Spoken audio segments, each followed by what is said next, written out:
শুনিছনে গোপাল, আচলতে কেতিয়াবা মই ভাবোঁ মই যদি অলপমান বগা হ'লোহেঁতেন আৰু যদি অলপমান ওখ হ'লোহেঁতেন, মানুহে মোকো গুৰুত্ব দিলেহেঁতেন। মই জানো মোৰ ক্ষেত্ৰত সম্পূৰ্ণ ওলোটা। মোক মানুহে কয় শকত মানুহ মানে বেমাৰ, আৰু কয় শকত মানুহে খায় আৰু আৰু মোৰ ক্ষেত্ৰত তই ইমান ক'লা কিয়? তোকচোন ৰাতি মানুহে দেখাই নাপাব। তেতিয়া নিজক নিজৰে লাজ লাগে। তই কেতিয়াবা আইনাক নিজক চাব খুজিছনে? ভুল বিচাৰি নহয়, নিজক বুজিবলৈ। অঁ, মই আইনাখন দেখি ভাবোঁ মই এনে কিয়?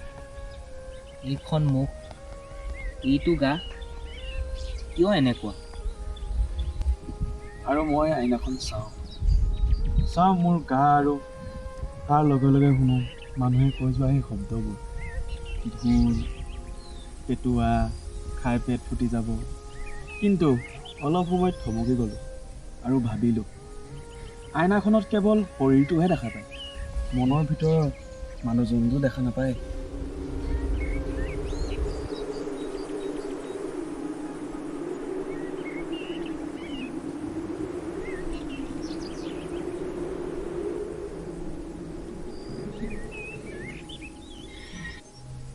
মানুহে যেতিয়া হাঁহে, ঠাট্টা কৰে, ময়ো লগতে হাঁহি দিওঁ। কিন্তু হৃদয়খনত যে মুকলিকৈ আঘাত হোৱা যেন লাগে। আৰু এনে হাঁহি কেৱল দেখুওৱা হয়, শুনোৱা নহয়। হাঁহি মানে আনন্দ নহয় সদায়। ময়ো বহুদিন হাঁহিছিলোঁ, যেতিয়া মোক মানুহে শপত বুলি জোকায়। কিন্তু সেয়াই যে সকলো নহয় বুলি নিজকে সান্তনা দিছিলোঁ। কিন্তু ভিতৰত আছিল এজন ভাগি পৰা গোপাল। আচলতে গোপাল, জীৱনত কেতিয়াবা অনুভৱ হয় মানুহে কেৱল বাহ্যিক দেহ, ৰং ৰূপ আদি চাই আমাৰ ক্ষমতাক জুখি পেলায়। মোৰ কথাত কোনেও বিশ্বাস কৰিবই নোখোজে। মই যেন এটা এলাগী ল'ৰা। আৰু মোৰ ক্ষেত্ৰত কেতিয়াও মুখে মুখে নকয়, চকুৰ ভংগীমাতে সকলো বুজাই দিয়ে যে তই শকত, তই সঁচাই চিৰিয়াছ নে?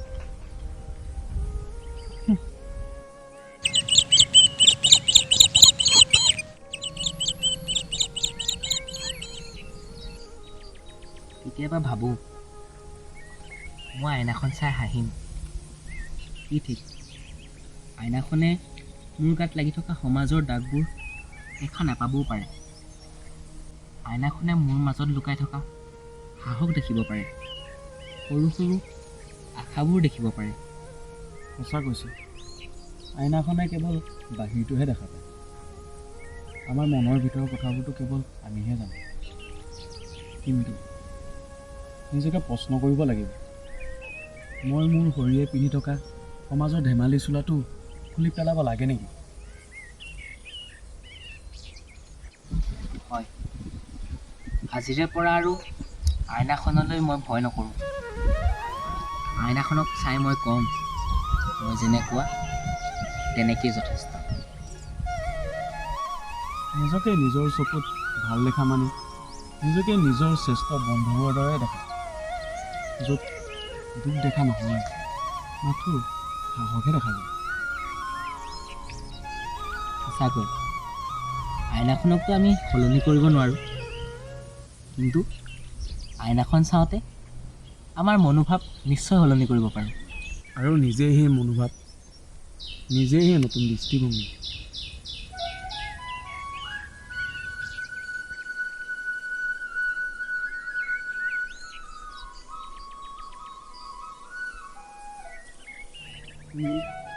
আজিলৈ যাওঁ ব'ল।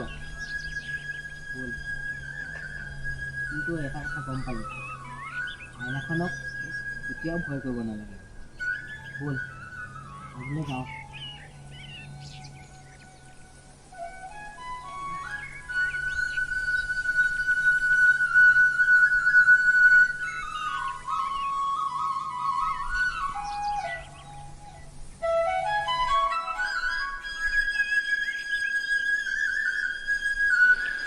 দেহৰ আকাৰ, ওজন এইবোৰে জীৱনৰ সঁচা মূল্য নিৰ্ধাৰণ নকৰে। সঁচা সৌন্দৰ্য আত্মবিশ্বাসত, সাহসত আৰু নিজৰ অসন্তুলনবোৰক স্বীকাৰ কৰাৰ শক্তিত থাকে। নিজক ভাল পোৱা, সেইটো হ'ল জীৱনৰ আটাইতকৈ ডাঙৰ বিজয়।